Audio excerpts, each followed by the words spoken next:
ঢাকার এই ব্যস্ত শহরে আমরা চাইলেও কেউ কারো সাথে এক হতে পারি না, আবার কেউ কারো বাসায়ও যেতে পারি না। আজকে অনেক ব্যস্ততাকে ফাঁকি দিয়ে চলে আসলাম বোনের কাছে, আর বোন আমাকে পুরো গহনা দিয়ে সাজিয়ে দিয়েছে। প্রায় 7 মাস পর ওদের সাথে আমার দেখা। আমাদের দুইজনের দেহ দূরে থাকলেও মন থাকে এক জায়গায়। আজকে আমাদের দুই বোনের খুশিতে আল্লাহ বৃষ্টি দিয়েছে, সেই সাথে ঈদ আনন্দ উপভোগ করলাম। যেভাবে সবকিছু নিয়ে থাকছে আজকের ব্লগ। হ্যালো এভরিওয়ান, আসসালামু আলাইকুম। সবাই কেমন আছেন? আশা করতেছি ভালো আছেন। আমিও ভালো আছি আল্লাহর রহমতে। ঢাকার এই ব্যস্ত শহরে আমরা সবাই এত বেশি ব্যস্ত থাকি যে চাইলেও কেউ কারো বাসায় যেতে পারি না। অনেকদিন ধরেই বোনের বাসায় যাব যাব করে প্ল্যান করতেছিলাম, কিন্তু একদমই হয়ে উঠতেছিল না। আর আজকে যখন যাওয়ার উদ্দেশ্যে বেরি হয়েছি তখন ফল ফ্রুট তো নেওয়াই লাগবে। ফাইনালি আমরা বাসায় চলে আসলাম। এইদিকে আমার বোন দেখেন কি যে করতেছে, সে সব কিছু নিয়ে হুলস্থুল শুরু করে দিয়েছে। কি করে কি করবে পাগল হয়ে গিয়েছে। আর অন্যদিকে আমার বোনের মেয়ে দেখেন, সে কখনোই বাসায় কোনো কাজ করে না, আর আজকে আমি আসবো বলে সে মন খুলে কাজ করতেছে। মানে সব কিছু নিজেই একা হাতে আয়োজন করতেছে। ভাজা পোড়াগুলো তার দায়িত্বে পড়েছে।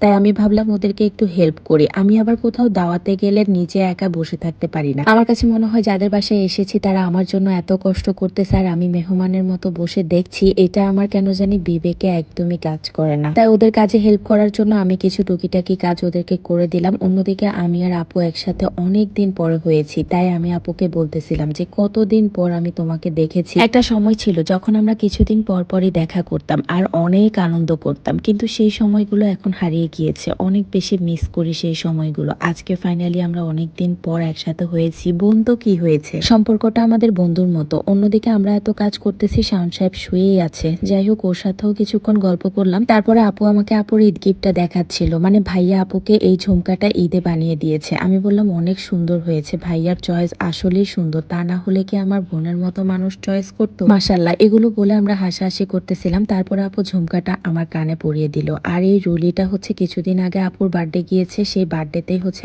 আপুকে রুলিটা গিফট করেছে। দুইটা গিফট আপু আমাকে সুন্দর করে পরিয়ে দিয়েছে। একটা রুলি ওরা এখনো রিসিভ করেনি, আর একটা রিসিভ করেছে, তাই আমি একটা পরতে পারিনি, আর একটা পরেছি। আর আপনাদের কাছে কেমন লেগেছে দুইটা গোল্ড কমেন্ট করে অবশ্যই জানাবেন। আমার কাছে তো খুবই সুন্দর লেগেছে। আর আমাদের আজকে তিনজনের সময় এত ভালো কাটতেছে। আমরা তো গল্প করতে করতে কখন যে ইফতারির টাইম হয়ে গেছে টেরই পেলাম না। তারপরে আমরা দৌড়ে চলে আসলাম ইফতারি করার জন্য। অন্য সময় ইফতারি টেবিলে 5-10 মিনিট আগেই বসা হয়। আজকে আমরা আজান দিয়ে ফেলেছি, তারপরে সবাই দৌড়ে টেবিলে চলে এসেছি। তাড়াহুড়ো করে কে কি খাবো কে কি করব সেটা ভাবতে ভাবতেই ভাবলাম আমরা মাখিয়েই খেয়ে ফেলি খালাবঞ্জি দুইজন।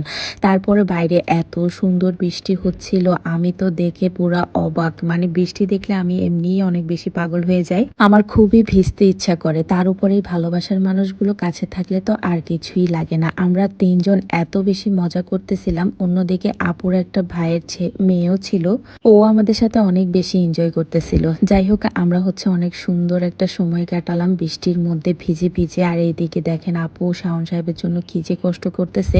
শাওন সাহেব বলতেছে এটা খাবে না ওটা খাবে, ওটা খাবে না এটা খাবে। সেই বাসায় আসলে আপুকে অনেক বেশি প্যারা দেয়। আর আপুও কেন জানি অনেক বেশি ভালো মানুষ, শাওন সাহেবের পছন্দকে অনেক বেশি প্রায়োরিটি দেয়।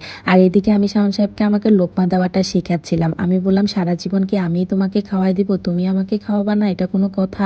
তো যাই হোক, তার কাছ থেকে আমি দুইটা লোকমা খেয়ে এত বেশি মজা পেলাম যে আমার খিদাই লেগে গেল। তারপর আপু গরুর মাংস মুরগির মাংস অনেক কিছু রান্না করেছে, সেগুলো দিয়ে আমরাও একটু খেয়ে নিলাম। তারপরে আমরা ঈদ আনন্দ উপভোগ করতে শুরু করলাম। সবাই মিলে মেহেদি পড়তেছিলাম। আসলে মেহেদি পড়াটা একা একদমই ইচ্ছা করে না, কেউ যদি সাথে না থাকে।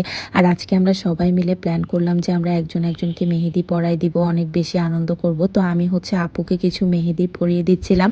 যদিও এখন আমি আগের মতো হচ্ছে মেহেদি পরাতে পারি না, একদমই সুন্দর হয়নি। আপনারা কমেন্ট করে জানাবেন কেমন হয়েছে। তারপরে দেখি যে একটু পরে মেহেদিটা শুকিয়ে গিয়েছে, আর দেখেন এত সুন্দর কালার আসতেছিল। আর আমি বলতেছিলাম যে দেখছো ভাইয়া তোমাকে কত ভালোবাসে। যাই হোক, এবার আমাদের চলে যাওয়ার পালা হয়ে গিয়েছে। আপু শাওন সাহেবকে সালামি দিল, সাথে আমাকেও দিল। রাত 2টার সময় আমরা বাসার উদ্দেশ্যে রওনা দিয়ে দিলাম। আর আজকের মতো বিদায় নিব। আল্লাহ হাফেজ।